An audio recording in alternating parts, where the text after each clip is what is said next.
Gini, Bu Dini, setelah kejadian itu gimana hubungannya dengan suami ini?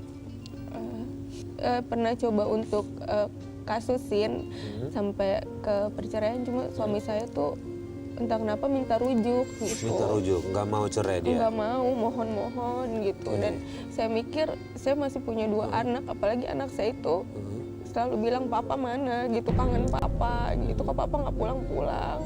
Jadi saya mikir ke anak aja sih Mas. Oke, dan berarti saya coba untuk memaafkan suami saya. Mau rujuk. Nah setelah itu perilakunya dia gimana? Berubah sudah? Ya saya coba untuk datengin orang pintar ya Pak, Mas Fahri coba. Dan katanya dimandiin air garam gitu, coba untuk, ya saya coba deh dengan cara itu mungkin suami saya berubah. Tapi kebetulan memang suami saya pulang kerja badannya pegal-pegal, jadi memang momennya waktu itu tepat sekali. Saya coba mandiin dan setelahnya abis itu dia sholat isya. Besokannya ya udah mulai terus sebulan ke depannya udah mulai inget anak Pak Ustadz gitu. Saya sih pentingnya inget anak aja deh, pulang gitu, nengokin anak, bawa anak jalan-jalan, dan itu saya udah bersyukur banget. Jadi Mas Farid memang betul bahwa salah satu informasi terkait sihir itu memang bisa dibentengi dengan garam. Kalau sudah lewat laut itu pasti akan hilang. Kita tidak boleh meyakini bahwa garam itu bisa menahan sihir, karena itu tidak ada dalam ketentuan syariah. Tapi kita berdoa semoga ya Allah dengan wasilah, dengan perantara garam ini, yang ini juga ciptaanmu, kau jaga rumah kami. Itu boleh, karena kita minta tolongnya kepada Allah.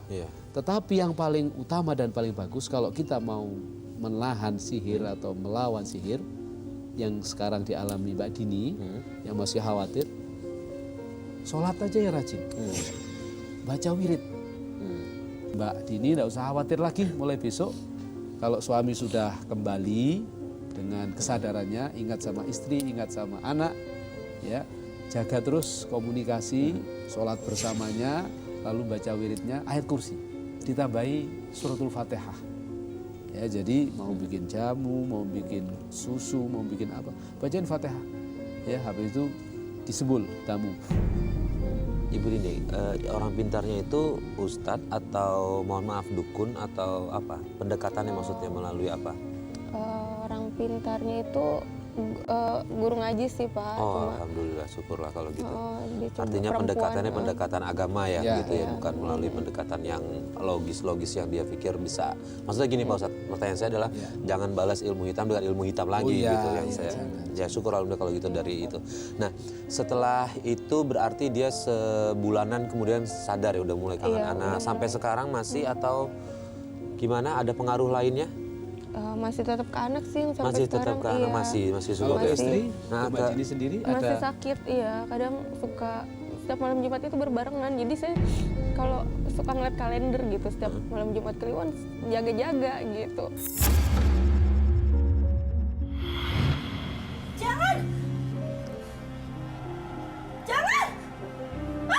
Astagfirullahaladzim, Mama apaan sih? Mas, saya ngimpi serem banget Mas. Kayak dikejar-kejar setan, tapi rasanya nyata banget. Ma, makanya sebelum tidur baca doa dulu, Ma. Udah Mas, udah baca doa. Atau mungkin ini pengaruh jampi-jampi si Santi masih ada Mas. Ma, apa ke saya? Gak ada yang namanya jampi-jampi. Ya, tidur lagi.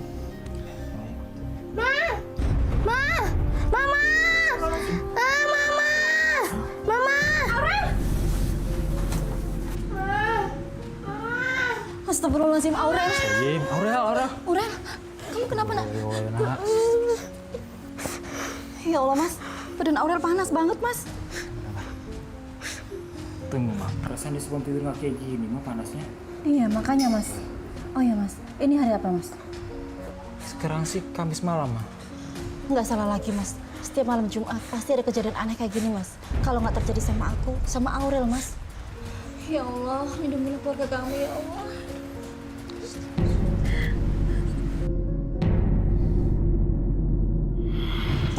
Tahu siapa yang nyerang?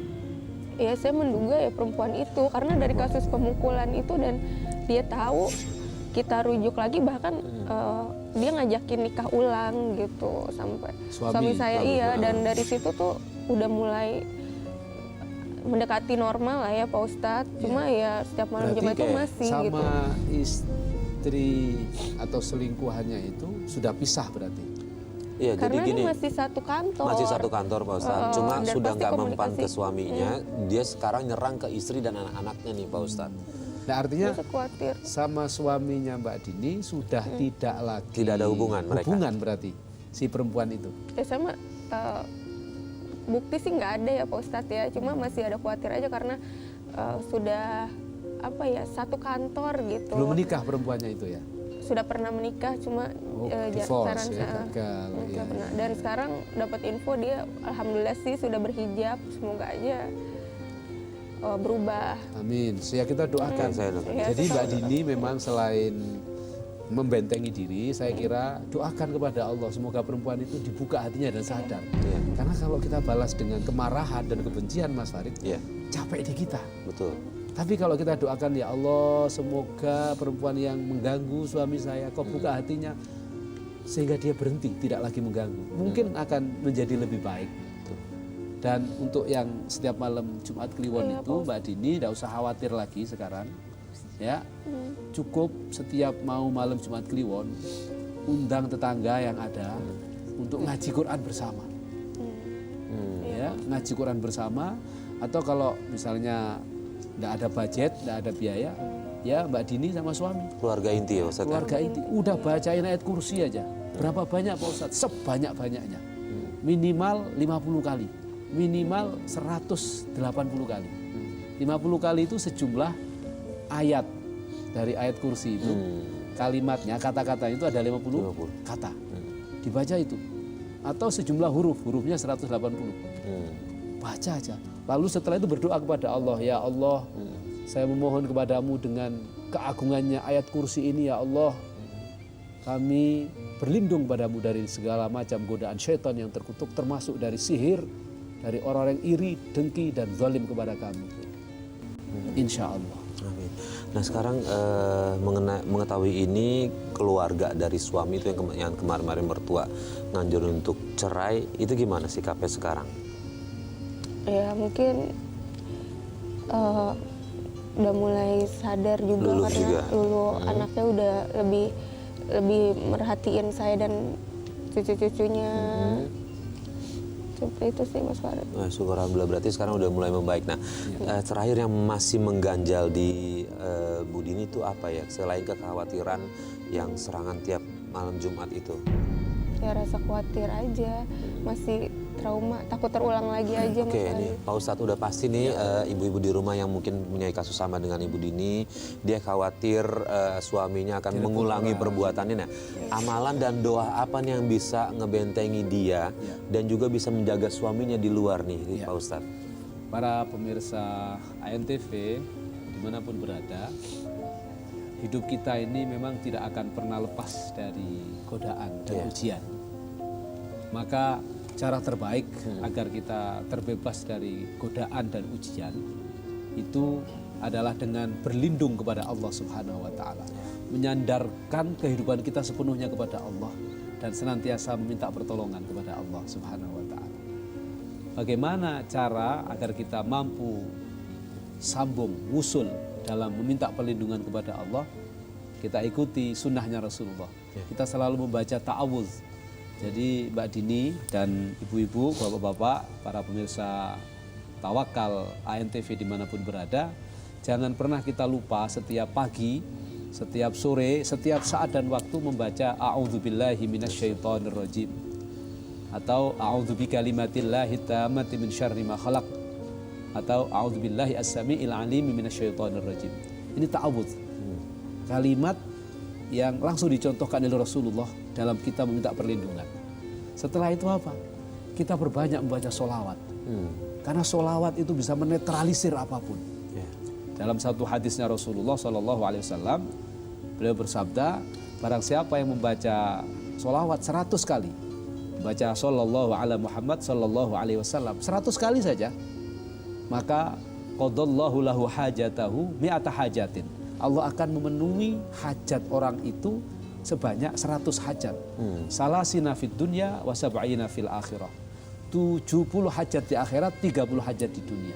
Termasuk hajat di dunia misalnya kita ingin hidup bahagia, terbebas dari sihir, selamat, anak, istri, suami dijaga. Itu baru 5, masih ada 25 lagi. Jadi perbanyaklah membaca sholawat, insya Allah 30 hajat di dunia dipenuhi, 70 hajat di akhirat itu akan diberikan oleh Allah kepada kita. Dan yang terakhir, pastikan ayat kursi. Jangan sampai lepas dari zikir-zikir kita. Nah, ini Rasulullah yang bersabda dalam hadisnya beliau, kalau orang mau tidur membaca ayat kursi, maka orang itu akan dikawal oleh malaikat selama tidurnya sampai dia terbangun di pagi hari. Jadi ketika ada godaan, sihir, setan mau ganggu, ada malaikat yang jaga. Nah, kalau kita minta pertolongan orang, mana mungkin kita mampu membayar orang 24 jam. Tapi kalau kita baca ayat kursi, baca zikir kepada Allah, dilandasi oleh pasrah dan tawakal kepada Allah, insya Allah. Dan diakhiri dengan memperbanyak membaca suratul Fatihah. Nah, untuk Mbak Dini, saya kasih amalan agar tidak lagi khawatir setiap malam Jumat Kliwon, baca Al-Fatihah 100 kali. Ya, dengan niat khusus, yang tahu Mbak Dini apa niatnya. Ya, salah satunya niat khusus, semoga keluarga kami terjaga dari berbagai macam musibah, termasuk musibah dan fitnah melalui sihir. Insya Allah Mbak Dini, percayalah kepada Allah, karena yang saya sampaikan ini adalah bacaan-bacaan Al-Quran dan tidak ada keraguan sedikit pun dalam Al-Quran. Dzalikal kitab la raiba fi hudal lil muttaqin. Mungkin itu Mas Farid. Baik, terima kasih Ustadz Nur Hayat atas semua nasihat-nasihatnya. Mbak Dini, saya berharap apa yang disampaikan Pak Ustadz bisa diamalkan segera demi kelapangan dan ketenangan hati Mbak Dini. Dan saya doakan mudah-mudahan rumah tangga Mbak Dini baik-baik aja, Pak Ustadz. Untuk kedepannya, dan orang yang mau berbuat jahat justru malah berbuat baik, berubah. Yang penting bagaimana setelah itu dilakukan menjadi lebih baik, dijaga ibadahnya kepada Allah. Jangan sudah bahagia nanti lupa beribadah kepada Allah. Sholat jamaahnya suami istri harus dijaga, anak diajak, ngaji Qur'annya. Kalau berkelebihan rizki, sedekah. Udah, itulah tameng-tameng terbaik dari segala macam mara bahaya dan musibah di akhir zaman, termasuk dari fitnah dan tenung santet segalanya itu. Karena apa? Dalam satu hadis Rasulullah bersabda, as-shadaqatu tadfa'ul bala. Sedekah itu yang akan menghindarkan kita dari segala macam bala, ujian, cobaan, musibah, termasuk fitnah dan tenung sihir semacamnya itu. Baik. Terima kasih Pak Ustadz. Dan pemirsa, akhirnya sampai di sini tawakal. Semoga kisah dari Ibu Dini ini bisa menjadi pelajaran buat kita semua. Intinya adalah perkuat ibadah, jangan jauh dari Allah, tetap bertawakal. Saya Farid Hasan undur diri. Wabillahi taufik wal hidayah. Wassalamualaikum warahmatullahi wabarakatuh. Waalaikumsalam warahmatullahi wabarakatuh.